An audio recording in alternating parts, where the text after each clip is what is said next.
दोस्तों नमस्कार।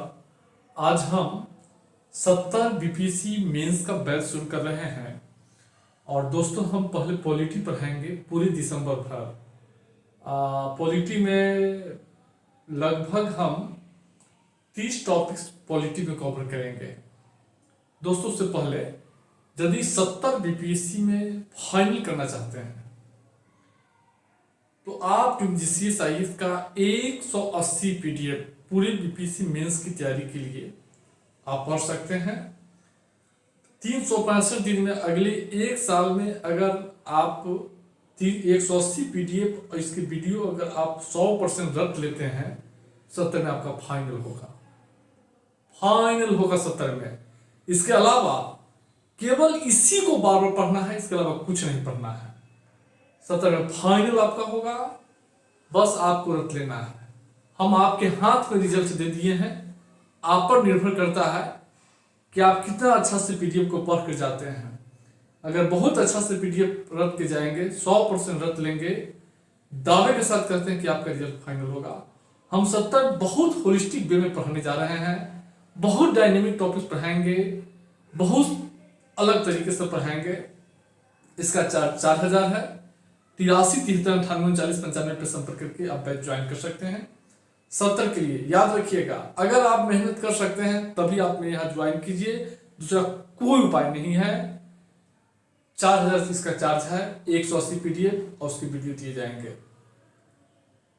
अगर ज्वाइन करना है तो डिस्क्रिप्शन में नंबर होगा, आप संपर्क कर सकते हैं।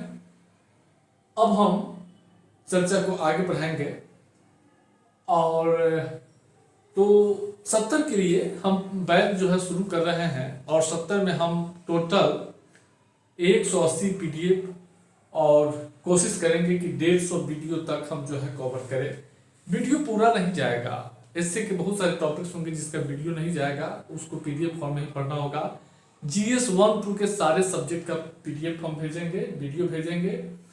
इससे का अभी मोस्टली का पीडीएफ वीडियो भी रहेगा, कुछ का वीडियो नहीं भेजेंगे। और बाकी हम दिसंबर भर में पॉलिटी कंप्लीट करेंगे। 15 जनवरी तक पॉलिटी कंप्लीट करेंगे। उसके बाद जो है फिर हिस्ट्री पढ़ाएंगे। हिस्ट्री के बाद हम साइंस टेक पढ़ाएंगे। साइंस टेक के बाद इकोनॉमिक्स पढ़ाएंगे। इकोनॉमिक्स के बाद जो है बीच में इससे भी चलता रहेगा, अभी समय है। तो हमको टोटल 180 पीडीएफ देना है, हम देंगे। 150 के आसपास हम वीडियो देंगे आपको और पीडीएफ सब रहेगा। पीटी के एग्जाम के बाद हम टेस्ट लेंगे, इससे पहले कोई टेस्ट नहीं लिया जाएगा। मेरा फीस बहुत कम है, हम 4000 रुपये लेते हैं जीएस 1 टू एसए के लिए। इस कम फीस में टेस्ट लेना इम्पॉसिबल है, इसलिए टेस्ट की सुविधा नहीं होगी। हम क्वेश्चन लगा देंगे 70 में। आपका काम है सारे पीडीएफ को रट के जाना, आपका फाइनल होगा। अगर आप रट लेंगे तो आपका फाइनल होगा। आज हम चर्चा को आगे बढ़ाएंगे। हम शुरुआत करते हैं, राजनीति से शुरुआत करेंगे। हम धीरे धीरे बिल्कुल पढ़ा रहे हैं, एक दिन बीच करके भी हो सकता है पढ़ाएंगे, क्योंकि हमारे पास टाइम बहुत ज़्यादा है। तो हमको मई तक जो है जीएस के मोस्टली सेक्शन कवर करना है और मेरा क्लास जो है 150 वीडियो हम पढ़ाएंगे। 90 दिन में मेरा कंप्लीट हो जाएगा। अगर हम ऐसे पढ़ाएंगे तो फरवरी तक हम कंप्लीट कर लेंगे, लेकिन हम फरवरी तक नहीं जाएंगे, हम मई तक इसको खींच के ले जाएंगे, क्योंकि हमको बीच बीच में करेंट से अपडेट भी करना पड़ेगा। खास करके इकोनॉमिक्स बजट सर्वे आ जाता है, उससे भी अपडेट करेंगे। बहुत सारा चीज़ है, बस इसी को आपको बार बार रखते रहना है, आपका फाइनल होगा। हम आज जो है चर्चा करेंगे भारतीय राजनीतिक व्यवस्था परंपरावाद और आधुनिकता का मिश्रण है। यानी भारतीय राजनीतिक व्यवस्था में आधुनिकता के तत्व और परंपरावादी तत्व जो राजनीतिक व्यवस्था को प्रभावित करता है, तो इसको जानना जरूरी है। हम चर्चा आगे बढ़ाएंगे। इस बार राजनीतिक व्यवस्था से शुरू कर रहे हैं, उसके बाद हम संविधान प्रस्तावना पे आ जाएंगे, संविधानवाद पे आ जाएंगे। सबसे पहले यह जानते हैं कि भारतीय राजनीतिक व्यवस्था में परंपरावाद और आधुनिकता का एक सम्मिश्रण पाया जाता है। और आप जब देखेंगे तो भारतीय राजनीति दोनों का जो है मिश्रण है। और अगर आप देखेंगे परंपरावादी तत्व क्या है भारतीय राजनीति के, तो धर्म और संप्रदाय। अगर आप देखेंगे भारतीय राजनीति में जो है धर्म और संप्रदाय दोनों जो है भारतीय राजनीति को प्रभावित करता है। चुनाव के समय देखते होंगे धार्मिक मुद्दे, सांप्रदायिक मुद्दे उछाल कर लोग वोट प्राप्त करते हैं, और धर्म और सांप्रदायिकता के आधार पर लोग जो है विभाजित होते हैं। अभी चुनाव चल रहा है, 5 राज्यों का चुनाव हो रहा है।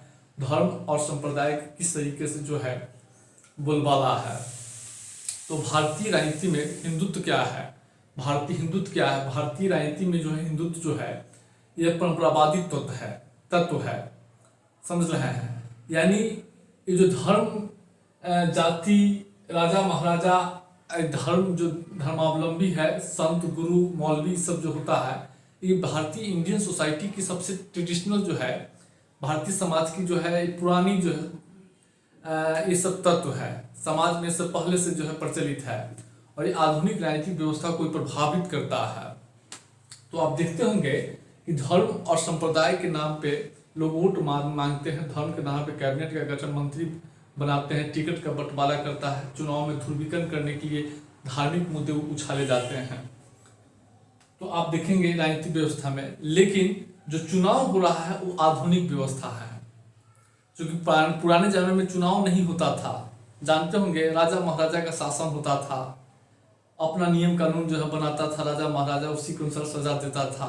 कोई चुनाव नहीं होता था, कोई व्यस्त मताधिकार नहीं था, कोई न्यायिक पालिका नहीं थी, समझ रहे हैं, जनता की कोई शक्ति प्राप्त नहीं था। जाति, क्योंकि भारतीय समाज की एक परंपरागत सामाजिक संस्था है, और जानते ही हो कि भारत की राजनीति में जाति की प्रबल भूमिका है। जाति एक दबाव समूह का काम करता है, जाति के आधार पर टिकटों का बंटवारा होता है, चुनावी सभा का आयोजन किए जाते हैं, जाति के आधार पर जो है मंत्रालय का गठन होता है, प्रशासनिक नियुक्ति जो है जाति के आधार पर होती है। लेकिन प्रशासन जो है वो आधुनिक व्यवस्था है, राजनीति जो है मंत्रिमंडल आधुनिक तत्व है, राजनीति के आधुनिक तत्व है, शासन व्यवस्था आधुनिक तत्व है। तो यह स्थिति है जाति के आधार पर। तो जाति भारतीय राजनीतिक व्यवस्था को, चुनावी व्यवस्था को प्रभावित करता है। क्योंकि संविधान क्या है, संविधान जो है आधुनिक तत्व है राजनीति के, और संविधान में जाति के आधार पर जो आरक्षण दिया गया है। इंदिरा गांधी बनाम भारत संघवाद में सुप्रीम कोर्ट जाति के आधार पर ओबीसी को 27% आरक्षण स्वीकार कर लिया था, मंजूरी दे दिया था अनुच्छेद 16(4) के तहत चुनाव में। आज जो बिहार सरकार जाति के आधार पर आरक्षण दिया है। तो यह स्थिति है चुनाव में। आज भी जो है चुनाव में देखते होंगे राजा महाराजाओं का प्रभाव जो है आपको दिख जाता होगा। आप चुनावी क्षेत्र में देखेंगे जो पैसा वाला राजा महाराजा पुराने जमाने के हैं। एमपी में देखेंगे तो सिंधिया राजा, दिग्विजय सिंह, महाराष्ट्र में थी, राजस्थान में इस समय राजा महाराजा का अभी भी पुराने जमाने का प्रभाव है। बिहार में भी डुमराव राजा, तो अलग अलग क्षेत्रों में जो राजा महाराजा है उसका अवशेष बचा हुआ है, वो चुनाव को प्रभावित करता है। अगर कोई विधायक बनता है, सांसद बनता है, तो उसके दरवाजे पे जाता है, तो उसका प्रभाव है, उससे वोट प्राप्त करने के लिए जाता है। आज भी चुनाव होता है, धार्मिक नेताओं का बोलबाला है। देखेंगे चुनाव में कैसे जो है मौलवी, जो दिल्ली की जामा मस्जिद है उसका मौलवी जो है सक्रिय हो जाता है। अभी राम रहीम जो है, हर बार चुनाव से पहले राम रहीम को जो है पैरोल दे दिया जाता है, ताकि राजस्थान हरियाणा में उसका जो प्रभाव है, पंजाब में वोट प्राप्त किया जा सके। या अलग अलग जो है अयोध्या के जो संत है, धार्मिक नेता है, वे जो है चुनाव को प्रभावित करने के लिए टिप्पणी करते रहते हैं, समझ रहे हैं। या मठ मस्जिद जो भी है, मंदिर गुरुद्वारा के नेता जो है, मठ संत जो है, वो चुनाव के समय बयानबाजी करते रहते हैं। तो कहीं ना कहीं ये भी जो है चुनाव को प्रभावित करते हैं, समझ रहे हैं। तो भारतीय राजनीतिक व्यवस्था में ये भी है, समझ रहे हैं। और चुनाव तो राजनीतिक संस्था, आधुनिक तत्व है। तो ये परंपरावादी तत्व है। और आधुनिकता के तत्व भारतीय राजनीति में देखेंगे, संविधान स्वयं आधुनिक है, क्योंकि पहले के जमाने में पुरानी व्यवस्था में संविधान नहीं होती थी, राजा महाराजा का जो आदेश था वही कानून होता था। तो संविधान है, न्यायपालिका में समाज के सभी वर्गों के न्याय के लिए एक न्यायपालिका की व्यवस्था किया गया है, जहाँ अंग्रेजी भाषा का प्रचलन होता है। अंग्रेजी भाषा स्वयं आधुनिक तत्व है। उसके बाद गणतंत्र जो है, भारत में जो शीर्ष पद है वो निर्वाचित है, राष्ट्रपति का पद जो है निर्वाचित होता है। जन संप्रभुता, यहाँ की जो शक्ति दी गई है, जन संप्रभुता आधुनिक तत्व राजनीति के, शक्ति जनता में निहित की गई है, किसी राजा में निहित नहीं की गई है, किसी शासक दल में, प्रधानमंत्री में शक्ति नहीं है। प्रधानमंत्री शक्ति जनता से प्राप्त करता है। भारत की शासन व्यवस्था में शक्ति जो है जनता के पास है, और शक्ति प्राप्त करने के लिए हर 5 वर्ष पर चुनाव होता है। उस चुनाव के माध्यम से जो है नेता जो है जनता से शक्ति प्राप्त करता है। कानून का शासन है, अनुच्छेद 14 के तहत कानून के समक्ष समानता, कानून के समक्ष समान संरक्षण की व्यवस्था की गई है। कानून की नजर में सभी बराबर है, चाहे वो राजा हो या एक गरीब आदमी, चाहे वो IAS हो या एक क्लर्क। समानता का अधिकार है, अनुच्छेद 14 से 18 के बीच जो है समानता का अधिकार है। विशेष अधिकारों को अंत कर दिया गया है। शोषण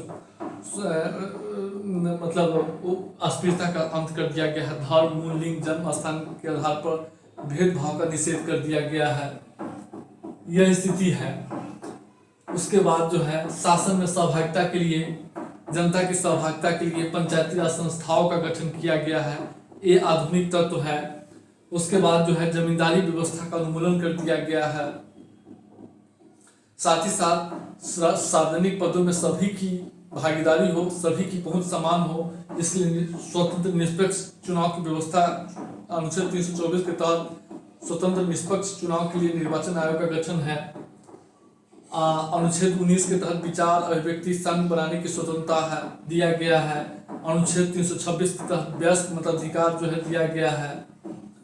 तो ये सभी जो है भारतीय राजनीति के आधुनिक तत्व है, समझ रहे हैं। ये सभी आधुनिक तत्व है।